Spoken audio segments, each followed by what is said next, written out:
Hi friends, welcome to our channel Ammi Chutney. Ammi Chutney viewers அனைவருக்கும் Christmas வாழ்த்துக்கள். இன்னைக்கு festival ஃப்ரைடேல பாசிப்பருப்பு வச்சு கிட்ஸுக்கெல்லாம் கொடுக்குற மாதிரி ஹெல்தியான அதே டைமில் ஈஸியான ஒரு ஸ்வீட் பாசிப்பருப்பு உருண்டை எப்படி செய்யறதுன்னு தான் பார்க்க போகிறோம். இப்போது இந்த டேஸ்டான ஹெல்தியான பாசிப்பருப்பு உருண்டை எப்படி செய்யறதுன்னு பார்க்கலாம். இதுக்கு தோலோடு இருக்கிற முழு பாசிப்பருப்பு 1 கப் எடுத்துக்கலாம். இதை வெறும் வானலில் சேர்த்து ட்ரை ரோஸ்ட் பண்ணிக்கலாம். ஃப்ளேமை மீடியமில் வச்சு பாசிப்பருப்போட ராஸ்மெல் போகி நல்ல கலர் சேஞ்ச் ஆகி ப்ரௌன் கலர் வர வரைக்கும் ட்ரை ரோஸ்ட் பண்ணிக்கலாம். பாசிப்பருப்பு நல்ல ரோஸ்ட் ஆகி இது மாதிரி நல்ல கலர் சேஞ்ச் ஆனதும் பிளேட்டில் மாற்றிக்கலாம்.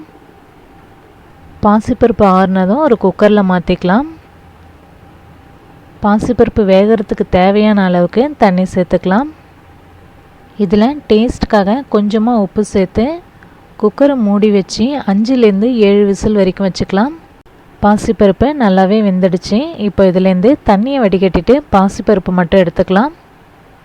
வேக வச்ச இந்த பாசிப்பருப்பை கையால் எடுத்து மசிச்சு பார்க்கும்போது நல்லா மசியணும். ஸோ உங்கள் குக்கரில் எத்தனை விசில் வச்சா நல்லா வேகுமோ அத்தனை விசில் வச்சு வேக வச்சுக்கோங்க. இப்போ பாசிப்பருப்பு மிக்ஸி ஜாரில் சேர்த்து கிரைண்ட் பண்ணிக்கலாம்.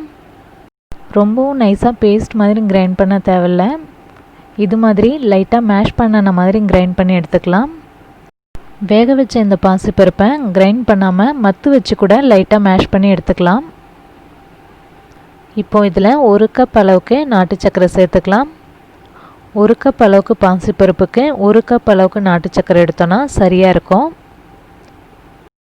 இதில் 1 கப் அளவுக்கு நைஸாக துருவின தேங்காவை சேர்த்து நல்லா மிக்ஸ் பண்ணிக்கலாம்.